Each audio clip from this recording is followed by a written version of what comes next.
Number 1 వశీకరణ మాంత్రికుడు జ్యోతిష్యాలయం. ఎక్కడి వారికైనా ఒక్క ఫోన్ ద్వారా వెంటనే పరిష్కారం చెప్పబడును.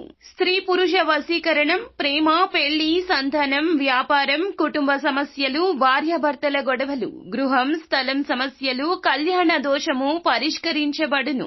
దుష్ట శక్తులు తీయబడును. నాగదోషం తీయబడును. నాగబంధన, గుప్త నిధులు, ధనం, లంకె బిందెల కొరకు గురువు గారిని సంప్రదించండి. మీరు కోరుకున్న వారిని మీ వద్దకు చేర్చాలా? అంజనం వేసి చూపబడును. Guruji phone number 8185066725. ఛానల్లోకి స్వాగతం. మేషరాశి వారి జాతకులు ఏప్రిల్ మాసం 27వ తేదీ అనగా ఆదివారం తిథి. ఈ రోజున ఇంట్లోని వారి మీద ఒక కన్నేసి ఉంచండి. ఎందుకంటే మీ ఇంట్లోని వారు మీ మీద ఈ రోజున కత్తి కట్టారండి. మీ మెడ మీద కత్తి పెట్టినంత పని చేస్తారు. ఈ విధంగా చేయబోతున్నారు. వారిని గమనిస్తూ ఉండండి. అసలు వారు ఎవరు, ఈ రోజు ఎందుకు ఇలా జరుగుతుంది తదితర అన్ని వివరాలు వీడియోలో తెలుసుకుందాము. వీడియో మీకు నచ్చితే తప్పకుండా లైక్ చేయండి. మీ లైక్ మాకెంతో సపోర్ట్ అండ్ ఎంకరేజ్మెంట్ గా ఉంటుంది. ఇక ఆలస్యం చేయకుండా వీడియోలోకి వచ్చేద్దాం. ఈ రాశి వారు ఎప్పుడూ కూడా ఉత్సాహంగా ఉంటారు. ఏదో ఒక పని చేస్తుంటారు. మంచి ఆలోచన నైపుణ్యం కలిగి ఉంటారు. కొత్త కొత్త ఆలోచనలు చేస్తుంటారు. తమ తెలివితేటలు ప్రదర్శించి పనులు వేగవంతంగా చేస్తారు. ఈ రాశి వారికి తెలివితేటలు చాలా ఎక్కువ. అయితే వీరికి రాబోయే రోజుల్లో చాలా అనుకూలంగా ఉండబోతుంది. ఇక ఇక్కడి నుంచి ఈ రోజు నుంచి కూడాను మీ జీవితంలో కలిగే మార్పులు ఊహించరు. పిల్లల్ని పెంచే విధానం కూడా వీరు చాలా పద్ధతిగా, క్రమశిక్షణగా ఉంటుంది. ఒక స్త్రీ మూలకంగా మంచి జరిగే అవకాశం ఉందండి.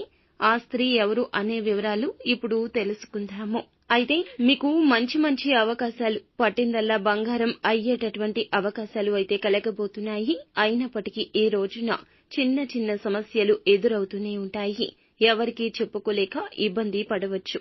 ఈ పరిస్థితిని మీరు దైవారాధన చేసి తప్పించుకోండి. బంధువుల ఇళ్లకు వెళ్తారు. పరిచయాలు పెరిగే అవకాశం ఉంటుంది. వృత్తి, ఉద్యోగ, వ్యాపారాల్లో అనుకూలంగా ఉంటుంది. అలాగే ఈ రాశి వారికి మనం చెప్పుకున్నాం కదండి, ఇంట్లోని వారే మెడ మీద కత్తి పెట్టినంత పనిచేస్తారని. ఈ సిచ్యుయేషన్ ఎందుకు ఎదురవుతుందంటే, ఎవరైతే మీలో ఆస్తి వివాదాల్లో చిక్కుకుని ఉన్నారో, లేదా మీరంటే ఎవరికైతే పడ్డం లేదో, మీకు వచ్చే కీర్తి ప్రతిష్టలు ఎవరికైతే అడ్డంకులుగా ఉన్నాయో అటువంటి వారికి మాత్రమే ఈ యొక్క పాయింట్ అనేది సూట్ అవుతుంది. ఆస్తి వివాదాల్లో చిక్కుకొని ఇబ్బంది పడుతూ ఉంటే, అటు ఇటు తేల్చుకోలేక నలిగిపోతూ ఉంటే, అటువంటి వ్యక్తులు మీ యొక్క కుటుంబ సభ్యుల నుంచి కాస్తంత వ్యతిరేకత వ్యక్తమవుతుంది. దానివల్ల మీరు ఎంత మంచిగా ఉన్నా కూడాను వారు మాట్లాడే ప్రతి మాట తూటాలాగా తగులుతుంది మీకు. వారు చెప్పే ప్రతి ఒక్క పని కూడాను మీ మెడ మీద కత్తిలాగా అనిపిస్తుంది. అంటే బలవంతంగా ఆ పని చేయమన్నట్లుగా, వారు మిమ్మల్ని ప్రోత్సహిస్తున్నట్లుగా అనిపిస్తుంది. బెదిరించి పనులు చేయిస్తున్నట్లు అనిపిస్తుంది. మీ మనసు చెప్పినది నడుచుకోకుండా వారు చెప్పినందుకు మొహమాటానికో, లేకపోతే ఏదైనా అనుకుంటారనో, లేదా బంధం వీడిపోతుందనో మీరు చేయాల్సిన ఆటంక పరిస్థితులు ఏర్పడతాయి. వారి డామినేషన్ అనేది ఎక్కువగా ఉండొచ్చు. లేదా వారి యొక్క స్థిర చరాస్తుల విషయంలో మిమ్మల్ని మధ్యవర్తిత్వం చేయమనడం కావచ్చు. ఇలా విశ్వ ప్రయత్నాలు చేస్తారు. కానీ మీరు వారిని వారించడం జరుగుతుంది. ఈ రోజు తప్పక వారిస్తారు. ఎంత గొడవ అయినా పర్వాలేదు అని మీ మనసు మీకు చెప్తుంది. ఎందుకంటే నచ్చని పని అస్సలు వీరితో ఎవరూ చేయించలేరు.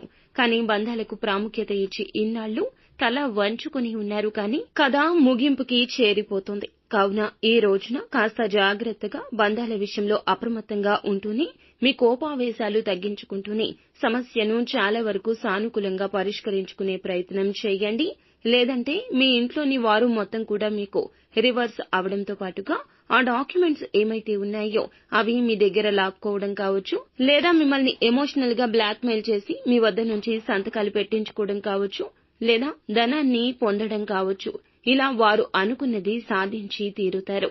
ఇంట్లోని వారితో మీకు ఉన్న బంధాల విషయంలో ఈ రోజున కాస్తంత ఎక్కువగా శ్రద్ధ పెట్టండి. మీ యొక్క ఆస్తి విషయంలో మీకు జరగబోయేటటువంటి నష్టం కూడా వారి వల్లే జరగబోతుంది. మీకు పగవారిగా వారు మారబోతున్నారు. కాబట్టి జాగ్రత్త. అలాగే ఈ సమయంలో బంధుమిత్రులతో చిన్న సమావేశాలు, సమస్యలు కూడా ఉండవచ్చును. కుటుంబానికి సంబంధించిన అంశాల్లో కూడా చిన్న అంశాలు కాస్త ఎక్కువగా ఆలోచిస్తారు.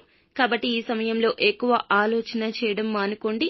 కొత్తగా పరిచయమైన వారు, బంధువులు కానీ ఎవరైనా ఒక మాట అంటే తొందరగా స్పందించే తత్వాన్ని కలిగి ఉండే ఈ రాశివారు కోపం ఎక్కువగా వస్తే గనక పరమశివుని మూడవ కన్ను తెరిచినంత తీవ్రత ఉంటుంది. కాబట్టి కోపాన్ని సర్దుకునే ప్రయత్నం చేయండి. అంతేకాకుండా మీకు ఈ రోజున ఏమిటంటే ధనపరంగా కాస్తంత నష్టం కూడా కనిపిస్తుంది. అలాగే ఒక విధంగా లాభం కూడా కనిపిస్తుంది. ఇంకొక ఆదాయ మార్గం ద్వారా ధనం అనేది సమకూరబోతుంది. కావున ధనం విషయంలో, వృధా ఖర్చుల విషయంలో చాలా చాలా జాగ్రత్తగా ఉండడం మంచిది. పనులైతే స్పీడ్గా చక్కగా అందుకుంటాయి. మీ హెల్త్ కూడా మంచి కండిషన్లోకి వస్తుంది.